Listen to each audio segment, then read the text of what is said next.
नमस्ते और the deep drive में आपका स्वागत है। आज हम बात करेंगे एक मिर्च की। हाँ, वही लाल मिर्च कैन पेपर। लेकिन हम इसके खाने में इस्तेमाल की बात नहीं कर रहे।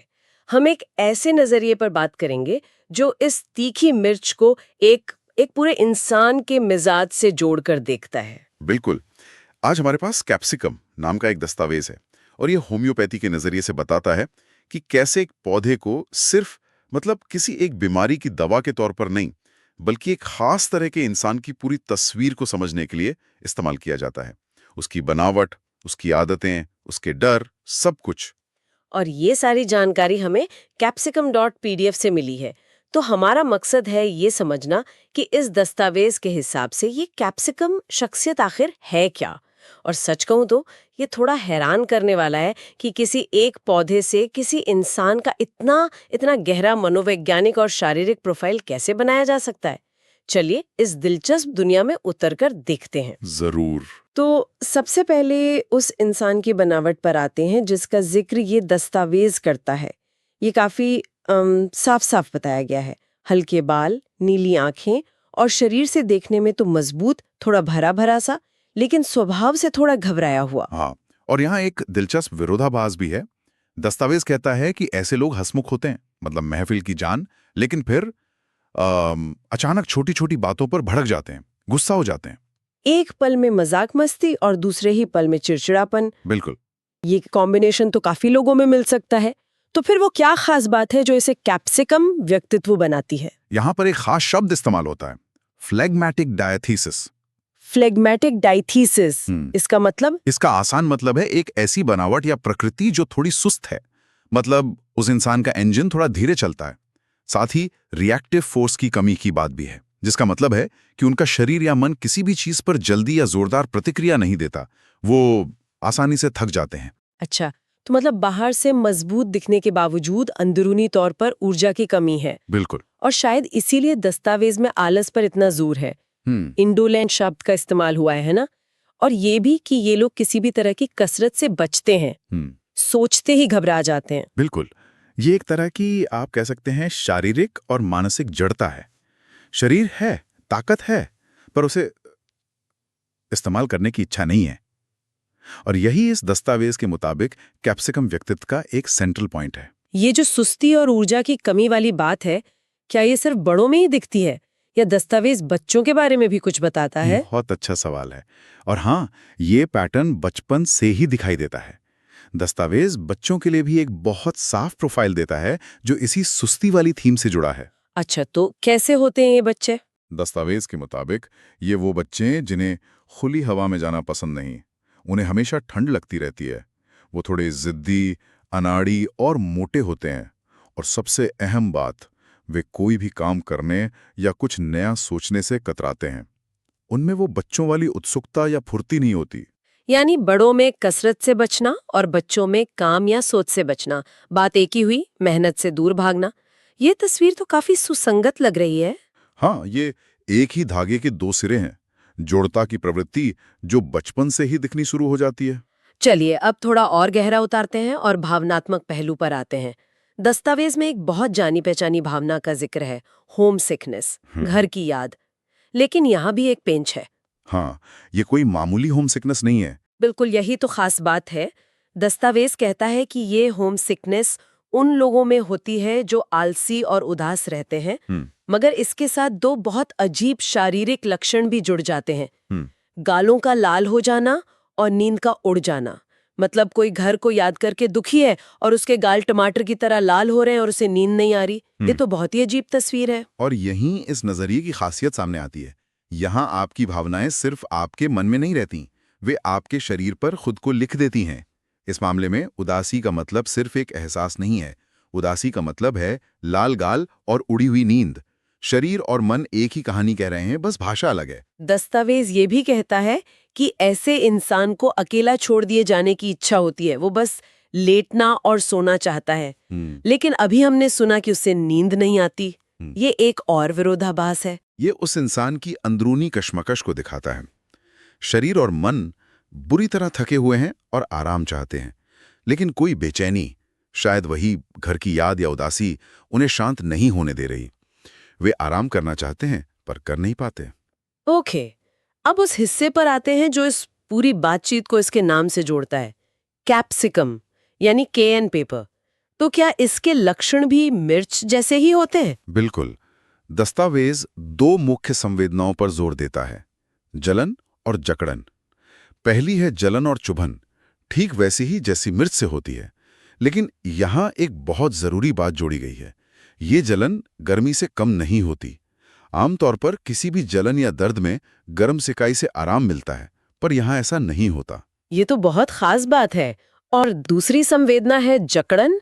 दस्तावेज में शरीर के कई हिस्सों का जिक्र है जहां ये जकड़न महसूस होती है। हाँ, और इसमें एक पैटर्न है। ये जकड़न शरीर के हर उस रास्ते में महसूस होती है जहां से कुछ गुजरता है, चाहे वो सांस हो, खाना हो या कुछ और।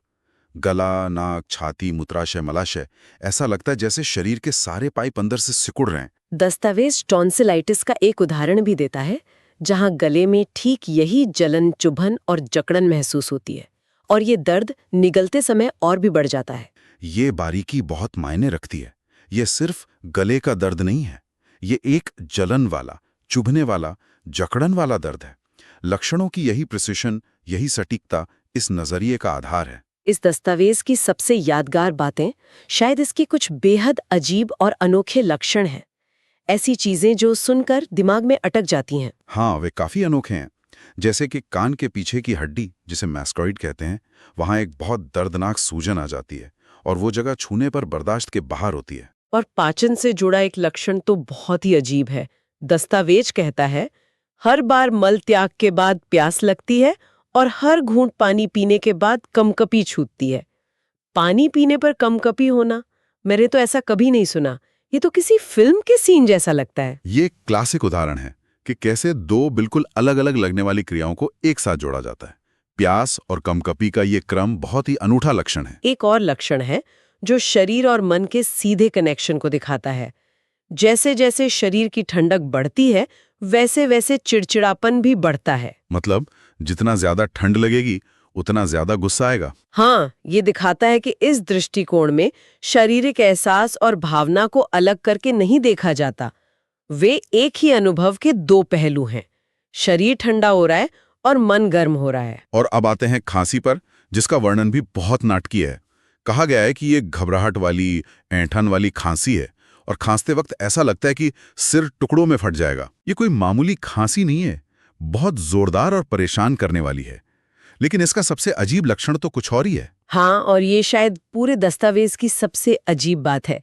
दस्तावेज कहता है, हर विस्फोटक खांसी के साथ तीखी बदबूदार हवा का एक झोंका मुंह से निकलता है। और साफ लिखा है कि ये सिर्फ खांसते वक्त होता है और किसी समय नहीं। ये एक ऐसा लक्षण है जिसे कोई भी डॉक्टर या मरीज नजरअंदाज नहीं कर सकता। ये इतना खास है कि ये लगभग एक पहचान चिन्ह बन जाता है। लेकिन खांसी के बारे में एक और अनोखी बात है। एक मिनट, दस्तावेज कहता है कि खांसने पर घुटनों में दर्द होता है। ये तो सुनने में बहुत ही अजीब है। इसका क्या मतलब हो सकता है? क्या शरीर के तार इतने उलझे हुए हैं? ये तो बात है। इस नजरिए में शरीर को एक जुड़ी हुई प्रणाली, एक कनेक्टेड सिस्टम के रूप में देखा जाता है। खांसी गले और छाती में है, लेकिन उसका असर शरीर के किसी दूर के हिस्से जैसे घुटनों, पैरों या कानों पर भी महसूस हो सकता है। ये दिखाता है कि शरीर में हर चीज एक दूसरे से जुड़ी है, भले ही हमें वो कनेक्शन सीधे तौर पर दिखाई ना दे। तो जाहिर है कि गले के दर्द या खांसी के लिए और भी दवाएं होंगी, तो ये कैप्सिकम उन सबसे अलग कैसे है? दस्तावेज इस बारे में क्या कहता है? हाँ, दस्तावेज के अंत में एक रिलेशंस यानी संबंध वाला हिस्सा है। वहां इसकी तुलना एपिस, बेलाडोना, ब्रायोनिया जैसी दूसरी जानी मानी दवाओं से की गई है। तो फिर फर्क क्या है? फर्क है दर्द के एहसास में। दस्तावेज जोर देकर कहता है कि जकड़न, जलन और चुभन वाले दर्द ही वो खास बात है जो इसे एपिस और बेलाडोना से अलग करती है। मतलब सिर्फ ये कहना काफी नहीं है कि गले में दर्द है। दर्द कैसा है? क्या वो जलने जैसा है, छुभने जैसा है या कसने जैसा है? यही छोटा सा फर्क सब कुछ बदल देता है। और इसका एक और संबंध बताया गया है किसी बुखार के बारे में। हाँ, दस्तावेज कहता है कि आंतरायिक बुखार में, यानी ऐसा बुखार जो आता जाता रहता है, यह सीना नाम की एक दूसरी दवा के बाद अच्छा काम करती है। यह दिखाता है कि इस प्रणाली में दवाओं के बीच एक क्रम और संबंध को भी महत्व दिया जाता है। तो आज की इस बातचीत को अगर समेटें तो हमने देखा कि कैसे कैप्सिकम पीडीएफ एक मिर्च को एक पूरे इंसानी व्यक्तित्व से जोड़ता है। हमने एक ऐसे इंसान का प्रोफाइल देखा जो हंसमुख भी है और चिड़चिड़ा भी, और बाहर से तगड़ा होते हुए भी अंदर से आलसी है। हमने उसकी मुख्य संवेदनाओं को भी समझा, जलन और जकड़न, जो मिर्च की प्रकृति से सीधी जुड़ी हैं। और फिर हमने उन अनोखे और अजीब लक्षणों पर बात की जो इस तस्वीर को बिल्कुल खास बनाते हैं, जैसे पानी पीने पर कांपना या खांसते वक्त घुटनों में दर्द होना। यहाँ सबसे आकर्षक बात यही है कि कैसे एक पदार्थ को किसी एक बीमारी से नहीं, बल्कि एक पूरे टाइप के इंसान और उसके लक्षणों के अनूठे अनुभव से जोड़ा गया है।